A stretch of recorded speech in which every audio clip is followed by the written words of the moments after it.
Over 2,000 years ago, in the rolling hills and misty forests of ancient Celtic lands, the people marked a special night called the Samhain. It was the end of the harvest, the turning of the seasons, and a night when the veil between the living and the spirits of the departed grew thin. On this night, villagers lit great bonfires to honor their ancestors, carved lanterns from turnips to light their way, and wore masks and costumes to protect themselves from the wandering spirits. The air was thick with mystery and magic, and every shadow seemed to hold a story. And in one small village, a young boy named Bran was about to witness a night like no other, discovering its wonders and secrets for himself.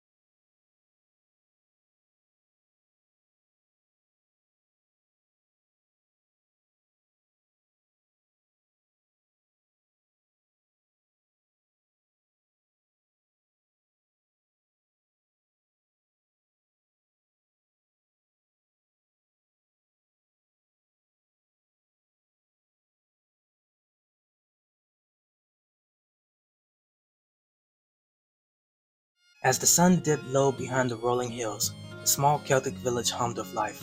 Smoke drifted lazily from the conical thatched roofs of the roundhouses, built of wattle and daub walls over wooden frames.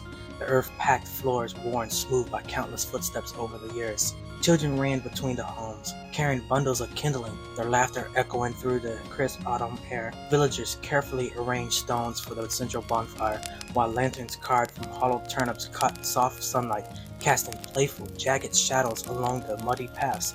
The air smelled of drying herbs, wood smoke, and fallen leaves. Among the hustling villagers was Bran, an 11-year-old boy with tousled brown hair and bright, curious eyes. He clutched his own lantern, still rough from carving, and tiptoed toward the pile of kindling. Every rustle in the trees or gust of wind made him glance nervously over his shoulder, yet his excitement thumped in his chest. Dara, the village elder, watched over the preparations with calm, steady eyes. His long gray-streaked hair tied neatly behind his head, and a simple tunic and heavy cloak marked him as a figure of wisdom. Seeing Bran struggle with his lantern, Dara explained that the spirits of Samhain would be near that night, and that by respecting the fire and offerings, they would watch over him. The villagers moved with purpose, stacking the bonfire wood and arranging offerings, each gesture precise, each movement alive with anticipation. Sparks flickered as the firewood shifted, and Bran, caught between curiosity and awe, could hardly wait for the sun to sink completely and the festival of Samhain to truly begin. As the last hints of sunlight slipped behind the hills, the village transformed. The central bonfire, now towering and bright, was casting a golden glow across the roundhouses and flickering lanterns. Shadows danced along the mud paths, and the air shimmered with the warmth of the fire. Bran watched in awe as the villagers moved around him, offering thanks to the spirits and adding more kindling to the flames.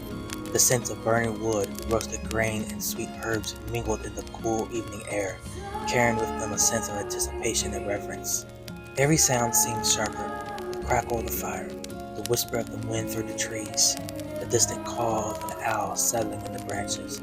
Each carried a weight and rhythm all of its own. Bran felt the village shift. The village seemed to pause, waiting. He realized that tonight could be unlike any other, and there was something stirring in the shadows.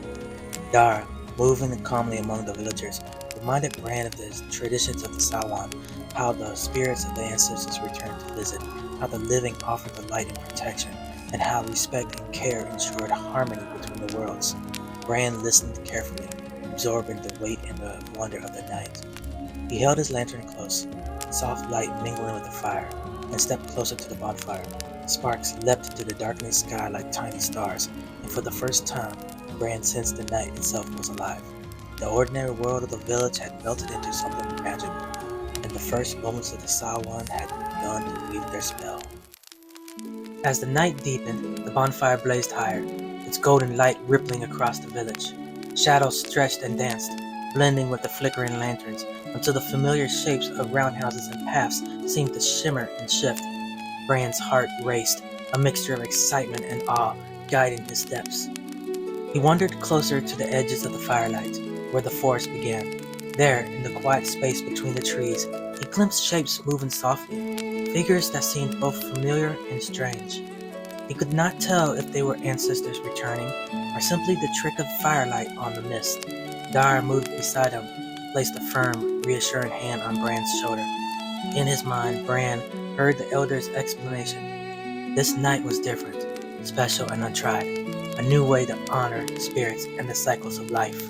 How the offerings, the fire, and the care they gave could become a tradition passed down for generations to come.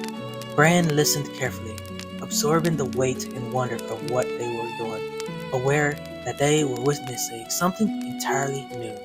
The boy knelt and added a small sprig of herb to the offerings near the fire, feeling a quiet connection with those unseen visitors. Every rustle of wind through the trees, every flicker of flame seemed alive with possibility, as if the night had pulled back a veil to show him another world. The village gathered for the communal feast, sharing bread, roasted grains, and sweet cider. Laughter and stories filled the air, blending with the crackle of the fire.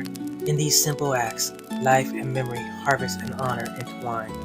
Bran reflected on the cycles of life and death, the ways the living remembered the departed, and the gentle magic that seemed to linger in every flicker of firelight. When the night finally began to wane, and the first hints of dawn touched the horizon, Bran felt a calm certainty that he had witnessed something extraordinary. The spirits had visited, the village had celebrated, and the festival of Samhain had left its quiet, enduring mark on his heart. That was the very first Samhain festival, and just as Dara had explained to Bran that night, the celebration endured, becoming a tradition. Over time, it spread across lands and evolved with the people who observed it. Samhain marked the end of the harvest and the start of winter, a night when the veil between the living and the spirits was thin, when offerings were made, fires were lit, and communities gathered to honor ancestors and the cycles of life. As the centuries passed and the cultures blended, Samhain gradually transformed. The spread of Christianity, the festival became known as All Hallows' Eve, the night before All Saints' Day. Customs shifted, merged, and adapted, eventually becoming the Halloween we recognize today.